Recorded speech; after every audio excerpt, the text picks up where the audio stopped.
Hi guys, welcome back to another video. I'm out in the dining room at the moment. I've just got a bit more room on the dining room table than I have on my workbench at the moment. Here we've got a Trio TS-700. This radio belongs to the club and it's one of the radios I'm going to be taking to one of the radio rallies. They've asked me to have a look at it. I'll be totally honest, this is way before my time.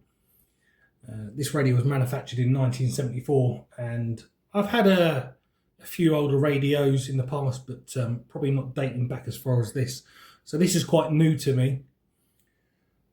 It's a 2 meter all-mode transceiver covering AM, FM, SSB and CW, and will produce about 10 watts on FM, SSB and CW and about 3 watts on AM. The radio I gave a good clean. As you can see, it's quite come up in good condition. The only bit of a downfall is where that power button is. The power is starting to rub off a little bit, but otherwise it's quite in good nick. At first I didn't have a microphone and it didn't look like there was the original one, and it didn't come with a power lead at all.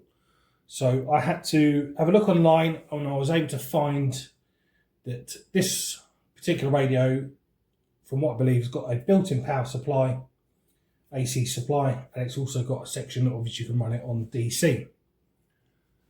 I'll just quickly show you the back because, yes, this cable is not man enough. It's not up for the job, but it's something that I've just had to put together for the moment. I don't have any other cable. And on this side, you've got horizontal pins, and this side you've got 2 vertical pins. So you've got an AC supply and then your DC. So I've just made some spade terminals that just fit over, just so I could test it. And obviously when we come to sell it, that will be known to whoever wants to buy it. Getting a original lead for one of these is quite expensive. You can get them from the States. I think they're about £40 when I looked. So it's probably something that the new owner can look into. Nice box standard set. It's actually quite a nice radio, and it's come up, as I say, pretty nice. I'll just spin it around, and I'll open up the top. I don't know if there's 2 screws back here. I'll show you in a second. There's one there, one there. I don't know if they were meant to be in it just to stop people jumping in. I'm just going to take you off the stand a second so you can have a look. But we're pretty clean and tidy inside. It's actually quite a nice radio. And you've got, when I close the lid, you've got 2 screws, which I'm assuming that it should have been there just to stop anyone going in there when there's AC on the unit. So that's inside the unit. As I say, it's cleaned up pretty well. It's quite nice to get it back into the state it is. So I'm just going to put you back onto the stand, so excuse the wobbling.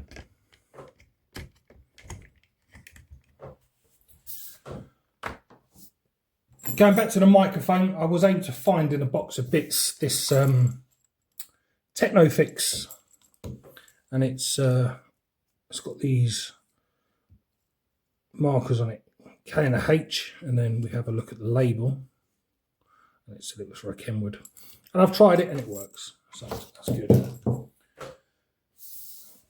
Let's just straighten that up a bit more. The power supply that I'm going to run it on is quite noisy.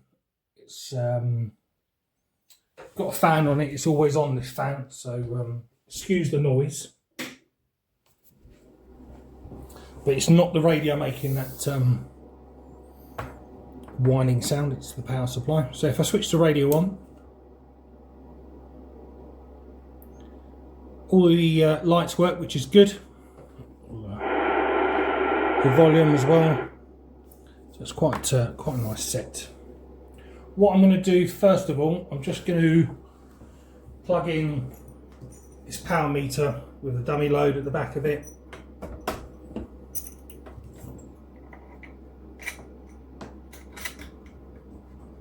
I've had a brief read of the manual. Should bring you up a little bit there. On this meter, I'm on forward, and this is the power range is 20 watts, so we're on that there. And the way that I was basically peaking the power was using this spot control. You can do it in keying up in FM or with a key, but I was literally just, that puts it on, and as you can see, move the meter down one, at 5 watts, you can see the needle moving. If we adjust the drive level, you can see that the output starts to increase, and we're at 4.5 watts. Go up a scale, and we can just adjust this now, and we're getting about 11 watts. So, which is quite nice. If I plug the microphone in,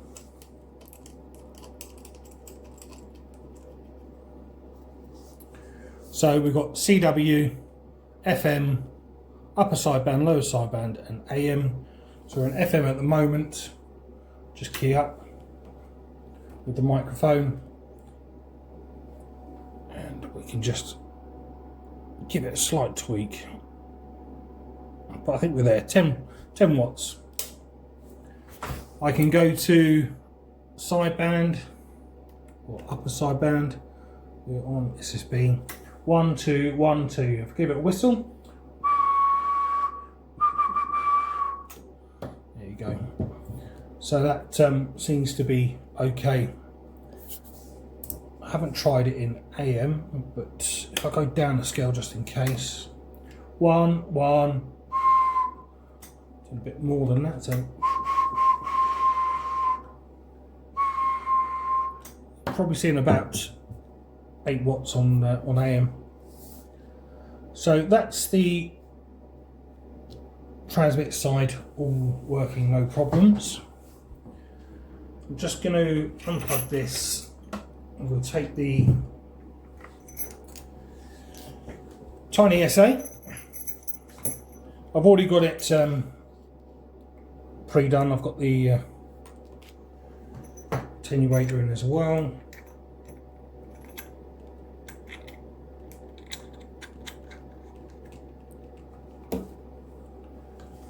And if we up the volume, let's go to FM.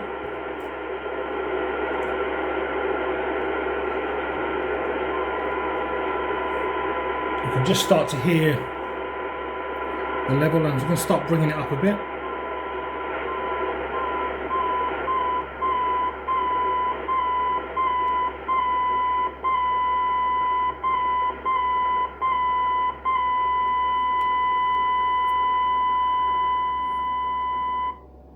Squelch works as well.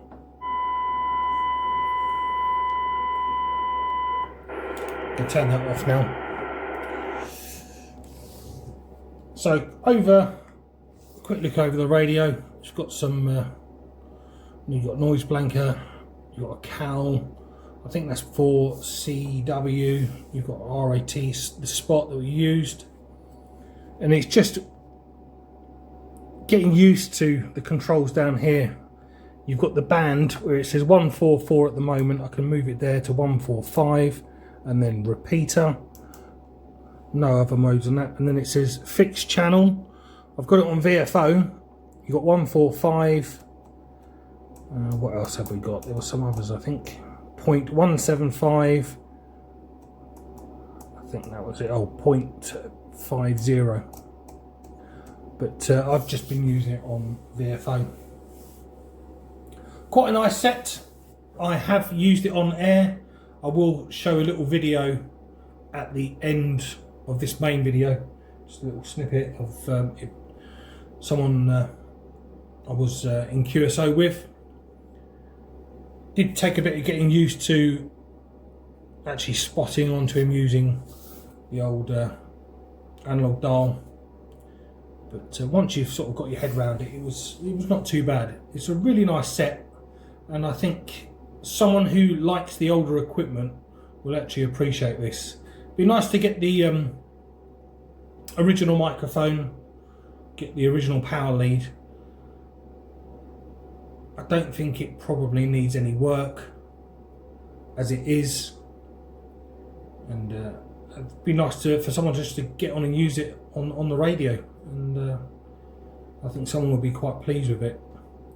So like I say, I'll put a little snippet video of me having a QSO with someone.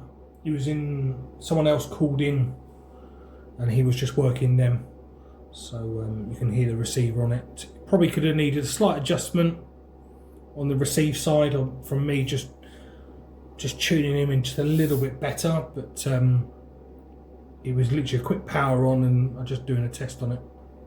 So there you go, there is a Trio TS-700. Thanks for watching, guys. 7-3. Up there, it's brilliant if it's not cloudy, because it's cloudy, bloody cold and windy. But you'll have a fantastic time. M3XJK7. Mark, can you hear this gentleman? I can't hear him, unfortunately. Okay, I'm with another guy called Mark. He's an M5, and unfortunately he can't hear you, which is a real shame. Okay, buddy, take it easy, have fun, say hi to Hartlepool for me, and I'll speak to you. Hopefully, you never know your luck. If conditions are good and there's a bit of high pressure, I may even hear you from Snowdon. M3XJK.